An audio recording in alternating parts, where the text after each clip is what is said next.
Welcome back to the Business Behind Your Business podcast. It's great to be back with you after a short break. And good to hear how you're going in your business journey. Hoping you're having a great time of it at the moment. I'm Paul Sweeney, your host, regular host of the Business Behind Your Business podcast. And today we have a real treat because we have today a lovely lady by the name of Ashley Fell from McCrindle.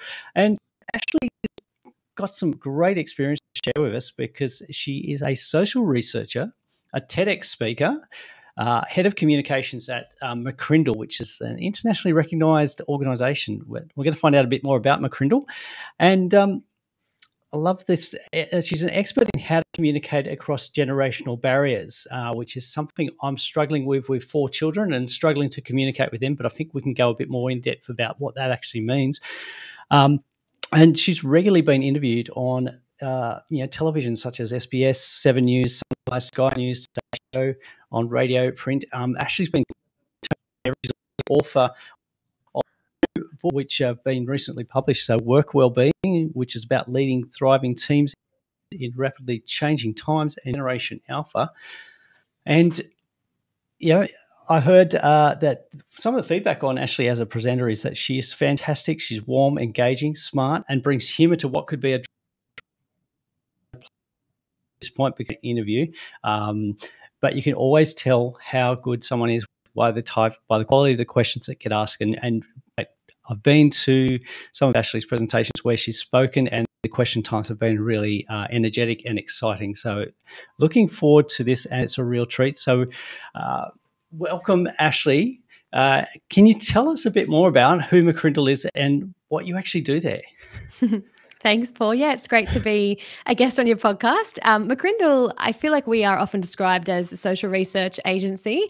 Effectively, it's kind of like professional people watchers. We sort of study human behavior and analyze the trends really. And sometimes in my presentations, which does often get a bit of a laugh, is I put up a slide of kind of, a nerd, someone who just loves Excel. Like, that's our team. We're passionate about numbers. We spent a lot of time looking at the Australian Bureau of Statistics. We had cake when the census data came out. We're spending a lot of time looking at Excel spreadsheets. But really, I think our passion is sort of understanding the world around us and helping leaders to understand that world as well through the research tools that we have at our disposal, like surveys and focus groups and, amazing data sets like the ABS, the Australian Bureau of Statistics, and things like the census. So we're about sort of, delivering beautiful insights. So we've got in-house designers who make that data interesting. We sort of, instead of on the back end, we're working with Excel spreadsheets, but on the front end, we're working in visualized reports and infographics. And, when I'm out at conferences, which is a big part of my role, sharing the research at conferences, it's custom designed slideshows. So really about sort of helping leaders bring better outcomes in their organizations by research, by communication, and by design. So understanding the world around us, but I guess in a more colloquial level, professional people watchers is what we do. Well, that's a much better way of explaining it than what I grew up with. So at university, I spent a lot of time with actuaries. Being at Macquarie University, and some of them would make those kinds of topics quite dry and dull to talk about, and eyes would glaze over. But I know that you present them in a very different way. I think it's the Australia Street infographic, which has been really helpful to have a look at in terms of understanding just who is Australia. That's been great. Yeah, the Australia Street one is one that I think gets used in every geography class across Australia. All geography teachers sort of say, we use it all the time, because it's kind of us putting the census results into this kind of metaphor or analogy. Like, if Australia was a street of 100 households, what would it look like? And we talk about the proportion that would be married and living with a mortgage and part of different religions. So it's kind of bringing one of our mottos is bringing data to life and making it interesting and story-based. And that was the whole premise of the TED Talk that I delivered a few years ago around the power of storytelling in a digital era. So it's kind of not just storytelling, but data storytelling. And I love the brief. I actually really enjoy when people think, a demographer's coming to the conference. Who's this Ashley fellow? It's going to be a boring stats pros. And I'm like, you just wait. There's going to be laughter. There's going to be like infotainment. It's going to be interesting, but hopefully inspiring as well. So we like the challenge. We like the low bar because it means we can hopefully, exceed it and help people just understand the world around them through data that's presented in engaging ways. Absolutely. And look, I think, a small business owner, often when I talk to business owners about some of the advice and assistance they can get. And we mentioned that there's plenty of information available from the ABS, so the Australian Bureau of Statistics, to help them. And sort of like all of a sudden the eyes roll and think, no, well, that's just too boring for us. But there is a role to play for business owners with this information that you've gathered from things like the census and other sources of information. Yeah, absolutely. I mean, and I can totally empathize and understand. As much as I make the joke that we're all data lovers, my personal love is not really with the Excel spreadsheets, and it does translate into my role around speaking about the research. So I did start out at McCrindle many years ago, as a research executive, and moved into sort of more of the communication of the insights. But yeah, I totally understand that it's not everyone's cup of tea, and if you don't have the right understanding of how the ABS works or how Excel works, it can be pretty overwhelming. Like there's a story there that's important for every business leader to know about their consumers or the different generations that comprise, that they're trying to talk to or sell products to or engage with. There's a lot of information that exists in Excel spreadsheets, but if it's not communicated well, it doesn't get actioned, it doesn't get applied. So we do find ourselves in many ways almost acting as like an intermediary in some ways between small businesses and leaders of different sized organizations and sort of the big data sets that do exist. I mean, the ABS, to their credit, has come a long way. There's lots of, I think, tools they have now that they didn't have a couple of decades ago, like quick stats, where you can just, if you're operating in a particular local government area, you can type in that, it comes up with all the stats rather than chucking you a big Excel spreadsheet where you're like, okay, all these numbers, instant turn off, see you later. So yeah, but I think for us, we've definitely realized, and we believe, obviously because we're a research company, that research is so powerful, because I think as leaders, whether you're leading a small business or a larger organization, you're tasked with that role of making decisions and making strategic decisions for your customers, for your clients, for your communities. And so often our gut instinct is an important one to think about and rest on as leaders, but research often really tests that. You go, okay, I think our consumers, they want this. And then research can come in, whether it's from, data from the ABS or a survey or a focus group, and you actually get to test that hypothesis. And then you're making evidence-based, informed decisions, which again, it's been highlighted, I think, to so many organizations through the course of the pandemic that we've really needed that. We can't just assume things. We need to sort of test those. So we really do think it's research and the data available. And we've got more data today than ever before. Everyone is collecting data. Every organization is. It's about whether they know what to do with that and how to apply it strategically. So hopefully our role is to help, and also to not just sort of be an organization that people commission, but also upskill, especially those small business leaders who might not have a big research budget, to engage a third party organization, but to actually provide some upskills or some little tips and tricks here and there to understand and apply the data that they have at their fingertips. I think, over the past 2 to 3 years now that we've had the whole COVID situation, I think a lot of small and medium business owners have become a lot more aware that they don't operate their business in the vacuum of Australia, that there are wider forces at play, and what happens in other countries does have an impact. But how is that information? Because we've talked about the Australian statistics. Do you do much with the more global side of the statistics? Yeah, we're pretty well known in the Australian market. We're again, through things like Australia Street. We kind of talked about Australia's, leading social research company. But we do a lot in the international space, and we have been increasingly over the last 5 or so years, particularly. Part of that comes from, I think, like you mentioned, Paul, many of us have realized that we're operating in a global context. It's not like there are trends that are impacting Australians, that are impacting generations all over the world. And I think the younger the generation is, the more likely they are to be globally connected, that the trends and influences are similar across different geographies. And that's not to say that each geography isn't unique, because of course it is. But particularly when we think about Generation Z and Generation Alpha, basically anyone aged under 27, they're incredibly global through technology. So understanding that market is really key. We've done a lot of international research studies commissioned by different organizations. But we also do operate a lot in that international space with regards to Generation Alpha, because, and it's a bit of a random claim to fame, but Mark McCrindle, our founder and principal, is actually credited with giving them their generational label. So that was one of the books that him and I co-authored last year, was Generation Alpha. And that came about because he was writing a book called The ABC of XYZ about, I don't know, 15 years ago or something. And he realized that nobody in his research, nobody was talking about what the generation after Z would be called. And there was no natural next letter of the alphabet to move to, because we had X, Y, Z. And so he did what we do at McCrindle, and he decided to survey a sample of the population, and he said, what do you think the next generation should be called? And a lot of people said, oh, Generation A or Generation Connected. But Mark thought, let's move to the Greek alphabet to signify the fact that this will be the first generation fully born in the 21st century. They began being born in the year 2010. So we're talking about children sort of 13, turning 13 next year and under. And for us, you know, we at the moment, we get asked on pretty international, a global scale, to go and speak at conferences about them in Europe and America particularly.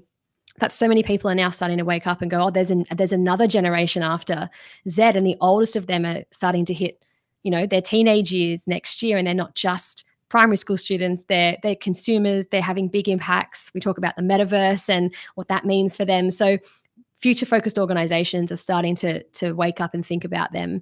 So we do a lot in that space as well. That's really interesting, because I think as a business owner, and look, I'll admit I've just hit 50 this year, so I'm sort of going the opposite direction. But a lot of us older people would tend to think that we'll design our business and our customers come to us, and that's been a fairly traditional way of looking at it. You know, you set up your store, and it used to be a bricks and mortar store. And if you've got the right location, then your business would come to you. But we're doing business with people very differently, and people that do everything so much differently. So like, you know, my youngest, who is just in that Generation Alpha, is being brought up, well, very much with the iPad generation. You know, everything was digital. Whereas when we grew up, there was no such thing as a microwave. There was no, you know, nobody had a computer. So how we do business is very different. But if we're selling to those people as potential customers, if our business is trying to sell a service or a product to them, we need to understand how they operate, how they transact, how they get their information. I don't think we can continue to bury our heads in the sand and just ignore it and say, well, hang on, they don't do business the way we do it, so let's not do business with them. We can't continue to do that.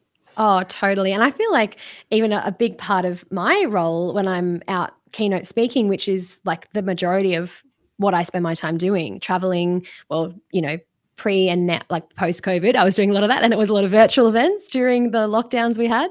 But yeah, a lot of it is sort of helping people understand the different generations, and even just getting over that sort of what we call change fatigue or change apathy, which is, again, I can totally understand where particularly older generations, like you mentioned, who are saying, oh, this is not how we've done things. I don't understand these technologies, let alone the generations who are being raised on them, who've never known a world without devices and without social media, who may, and we think about it in the future. And sometimes I do this in my presentations where I say it's very likely that a young person today will never use a fax machine, never use a landline phone. If all of our payments are becoming digital and contactless, will they ever have a credit card? Will they ever carry an actual wallet? And I think we start to realize, people go, yeah, I can understand that for the children in my life, that it's going to look so different for them. And it's just bringing people on that journey. I think you don't have to become an expert in these really future focused technologies or social media platforms, but even just an acceptance of the fact that the world around us is changing and being open, and understanding that the world's shaping the next generation of consumers and employees as well. And they're not just consumers, you know,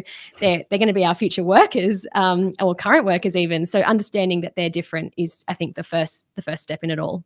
Absolutely. Because I know we've just hired some undergraduates here who are still at university, and just explaining some of the concepts which, you know, for years I've grown up. I've been working in my profession for 30 years, and got very used to how terminology works, but some of the concepts that we're dealing with are very much a foreign concept. I had to explain what a checkbook was and why you needed to have a bank reconciliation, because basically they're viewing that the transactions, you spend it one day and it's on the bank statement the next day, whereas we had this old concept that you'd send a check to somebody and you had to get there eventually, and then they'd sit in their bank book, and they'd a couple of weeks later they'd go to the bank and present it. So some of those very concepts are quite foreign to our younger employees. So we have to change, I think, the way that we approach how we do work and how we explain things. And we it's come up quite regularly that they are a digital generation, but some of the old things like answering an old style telephone system is something quite new to them, because they do a lot of texting, they do a lot of instant messaging, but not so much talking on the phone. So that there are some differences that we've encountered, which you don't expect those to come up, and we've had to think about, well, how do we actually manage this, and how do we train our new employees in these, I guess, old technologies that still exist, that we still use? Yeah, absolutely. And I think, it's such an interesting world to be operating in, where we've got more generations mixing in our communities, in our workplaces. People are living longer, they're working later into their life. You've got Gen Z, those born between 1995 and 2009. So basically the largest cohort sort of in their 20s at the moment, and even in their late teens, like you mentioned, those undergraduates coming through. And like you're right, they're a generation that's pretty averse to kind of picking up the phone. They would just much rather send a text. And that's part of, I think, older employers and employees saying, okay, we understand that you've been raised in a different time. And, I think it requires both generations to come to the party, if I can use that sort of like language, because it's older generations going, okay, maybe these younger ones can help us transform our business or help us on social media or meet a new range of customers or clients. But then younger generations have also got to learn about answering those phones, because yes, we still use phones, and yes, a lot of business is conducted on the phone, and that's how we build relationships and trust, which is all about sales. So I think it definitely is requiring sort of these harmonious workplaces where we've got different people shaped in different times. And I like to use the movie, one of my favorite examples is the movie The Intern with Anne Hathaway and Robert De Niro. It's a really great watch, where you've got a senior sort of citizen comes into this like young millennial workforce, and he's like this older intern, and they all just dismiss him, and there's this intergenerational sort of conflict. But then as they have a relation, like they have trust between sort of the young millennial CEO and this older intern, they realize that they're both learning valuable things about not just business but about life from each other because of their different experiences. So it's not always as harmonious as that. It's life's not a movie, but if we can draw on the strengths of the different generations, we get to reach more people, we get more harmonious workplaces. But the intergenerational conflict is not a new concept in our world. Yeah, absolutely. So I wanted to step back a bit, because we talked a lot about research early on. So what's a practical way that a business owner could grab or access that research, and then how would they use that to benefit their business? Well, we've got a lot of research that we have put out that we try and make available. So that's, at our website, which is simply McCrindle.com. And there's lots of reports that we have written. And I mean, we understand that not every business or organization has the budget to commission a big piece of research or a study about their, ideal target demographic or a stakeholder study, whatever it might be, to understand the needs of the different people they're sort of serving through their business. So we do a lot of sort of industry-wide studies. We've got a lot in the education sector. We've got some in aged care. We've just done a big report about sort of hybrid work and the future of work, and how leaders can, even what we've talked about today, sort of lead multi-generations.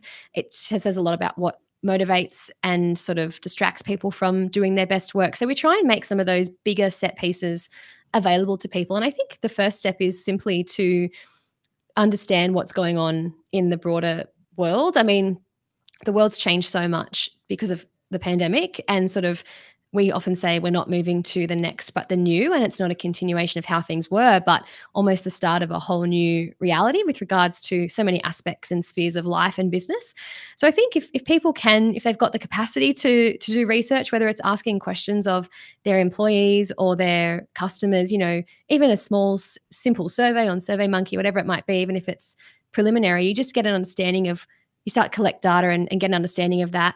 And we've got, hopefully some broader sort of bigger picture data that can complement sort of the really industry specific areas that different organizations are working in. But in terms of how sort of employees or workers are thinking about different things, I think it's just about engaging with it and not being scared about the data, but actually getting our head stuck in and realizing the world's changing, rather than, like you mentioned, sort of stick our head in the sand, which can be a natural response, but maybe not the best one in these rapidly changing times. So get your hands on some data, whether it's ours or your own, and just have a play around with it and feed that into meetings, feed that into strategic decisions, share that, talk about it, talk about the implications. I think that's a really great first step for organizations who might be newer in that space, in that journey.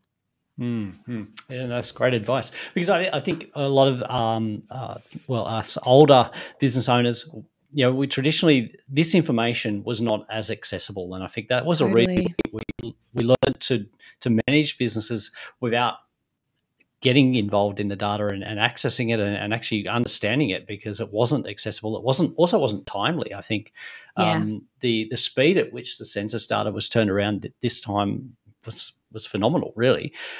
So we have access to live data, accessible.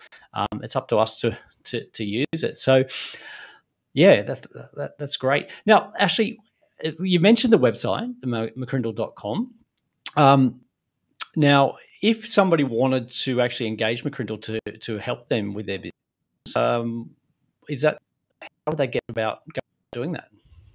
Yeah, I mean, well, we've got phones here, so people can pick up the phone and give us a call. We'd love to have a chat. We've got sort of our info@mccrindle.com mailbox, but then we've also got our website, which has got a contact form on it. We've got all of our team, Mark, myself, we've all got LinkedIn, so we're all across the platforms. But I think and we get a lot of people reaching out and saying, I've got this need, I've got this problem, do you have any services that can help? And we're always happy to chat with people about that. But as I mentioned, we've also got heaps of information on our website, heaps of resources, heaps of visualized reports. So they are big reports, but they're visualized. We work really hard to make them visual, and we've got also infographics. If a big 60-page visualized report is daunting, we've got like an intermediary step where there's an infographic summarizing the key insights. So if people are engaging with us that way, that's great. We've also got our own podcast where we talk about the future. It's called The Future Report, and I host that. So got a few different mediums, but if people want to find out more about different research services we offer, there's all those different ways to get in touch. Fantastic. And of course, the two books that you've written with Mark McCrindle, where can we buy those? Yeah, so our first book, Work Wellbeing, which we released in 2020, so it was all about work, and luckily we actually meant to publish it in 2019, and then there was a bit of a delay, and at the time I was really frustrated, and now I'm really thankful that we didn't write a book about work pre-pandemic where it changed everything. So that one is available. It's a bit more of a niche book. Workwellbeing.com is where people can go to find that, and you can buy it online. But then our second book, Generation Alpha, is a bit more widespread. We went with a different publisher for that one, and it's in most bookstores and online. We've also got a website called generationalpha.com, where if people are intrigued by this next cohort coming through, and we sort of use them as a bit of a window into the future, we've got a whole website about sort of them as the next generation, which is generationalpha.com. So a few websites there, but again, all back through the McCrindle website, you can find all of these resources as well. Fantastic. So we'll put links to the McCrindle website in the show notes, and also links to some of those other references that Ashley talked about. So please do check those out. Please have a look. And look, if you have not been using data to manage your business or to help you manage your business, now's the time to start. It's easy to get started, just a small step. Look, Ashley, it's been great to have you on the podcast, and I'm sure that we will get some follow-up questions on this, so we'll be sending them through to you. But if you do have a question or comment, please put them in the comments or email us at podcast@thebusinessbeyondyourbusiness.com. We'd love to hear your questions and hopefully feature them on an upcoming episode. And speaking of upcoming episodes, our 100th episode is fast approaching, and we want to make that more about you. So we'd like to know what you want us to do our 100th episode on. So if you've got ideas, put them in the comments, or again, send it through to podcast@thebusinessbeyondyourbusiness.com. And we'd love to, we'd love to make the 100th episode about you and your questions, because really the whole purpose of why we exist is to help you grow a great, profitable and thriving business that gives you the freedom to enjoy the things in life that really matter. So, Ashley, thank you again for your time today. It's been absolutely wonderful talking to you. And if you want to get in touch with Ashley, reach out through the McCrindle website, and also listen to the podcast, which is, again, sorry, Ashley. The Future Report. The Future Report. And I'm sure you'll be able to find that, as well as the Business Behind Your Business, on any podcast player subscription service that you prefer to use. So thank you again, and we'll see you next time. Thanks, Paul.